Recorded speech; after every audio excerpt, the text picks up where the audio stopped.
Oh, good evening to you.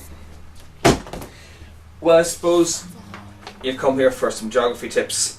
Let's start with the bad news, and you might want to turn off this video immediately because of this. It's very hard to cut down this course. You kind of have to know everything. Now, having said that, I have made an attempt to cut it down a little bit, so here's what I've got for you. I have some stuff done for the short questions. This document will be linked in the end of the video, so you can check those there. Short questions aren't too important.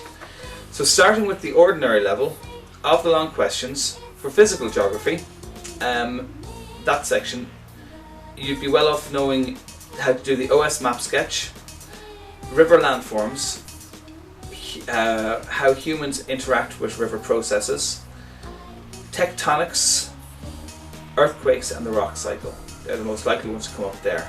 Often when you're talking about landforms of rivers or human interaction with rivers, it is a choice of rivers, the sea or glaciers for each of those, so whichever one you're into. Then for the regional section, your most likely topics are, for Ireland, agriculture, culture and tourism. For your European region, we're doing the Mezzogiorno in Italy, but you're probably doing something different. There's culture, industry, and to sketch the region. They're the three most likely ones for that. Then for your continental or subcontinental region, we're doing India. It's going to be either culture, a challenge or problem facing the region, or industry. Possibility you might get a general question about the EU as well, so watch out for that. In the economics section, if you're doing that one, and that's the one we're doing in our school, the most likely thing is to interpret or draw a graph or chart, then to pick a location to build something using a grid reference on the OS map. Next one, Ireland and the EU, multinational companies in general, sketch the aerial photo, global warming, local conflict and tourism. So they're some of the major topics I expect to see in the economics section in the geography paper this year. If you are doing the human section, which we don't do, then once again, interpreting or drawing a graph or chart is standard. There'll be a question like that definitely as part A. Then, aerial photo, why the town developed there, that's likely. To sketch the aerial photo is also likely in this section. Then overpopulation is number 4. Migration, rural urban migration especially. Population pyramids, urban growth, urban sprawl. Those are your most likely questions for the ordinary level. Okay, well that's that one. Then on to the higher level. So once again, I do have some things tipped for the short questions, but it's not very important. They're quite doable year in, year out, and students tend to score well on them anyway. But you can check it out when I have the document linked at the end of the video. Right, so for physical geography, of course, it's the OS map sketch, landforms of river, sea or glaciers, humans' interaction with river, sea or mass movement, rock types, faults and deformation, folding, rivers in relation to nick points, base level, etc. Tectonic theories and earthquakes. So they're the most likely things I expect in that segment. For regional, and we'll take these one region at a time. So for Ireland, expect to see tertiary activities, agriculture, or Ireland and the EU. They're your most likely Irish topics to come up. For Europe, industry, population, and to sketch the region.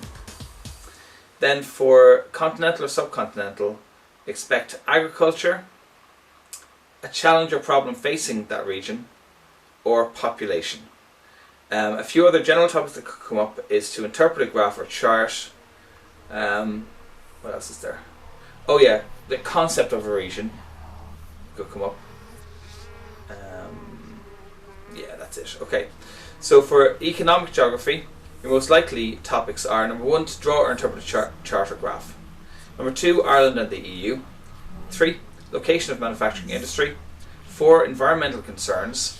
5, MNCs in general, multinational companies. 6, developing countries and globalization. Then fossil fuels or non-renewable energy. your major topics there. If you're doing the human instead, then once again the most obvious thing you'll get is to draw or interpret a graph or chart, probably both. One will have interpret a chart for the first part of the question, one of the other questions will have draw a suitable chart. Anyhow, number 2, town functions going off the aerial photograph. Overpopulation, historical settlement on the OS map, sketch the aerial photo. Number 6, urban growth in developed countries. 7, land use and development. Now, oh god, I'm even more bored myself with this. Okay, here we go. The options, 4 different options: global interdependence, geoecology, culture and identity, or the atmosphere, ocean, environment. Starting with global interdependence. The most likely topics there are NGOs and the aid debate, global trading systems, global warming. For geoecology, the most likely one is soil erosion and humans, the impact of human activity on biomes, and the impact of human activity on soils. Those 3. They're very similar topics, really. For culture and identity, your most likely one is how colonialism or migration affected race, or to do with race. Number 2, how cultural identity is made up of diverse factors. And number 3, language. They're the most likely ones for this year. Finally, the atmosphere, ocean, environment. Number 1, the interaction of the ocean and atmosphere as regards the water cycle is the most likely one. Number 2, climate and economic development. And number 3, the impact of climate on tourism. And that's it. They're some of the major topics I expect to see on the extremely long geography paper, which is very hard to cut down.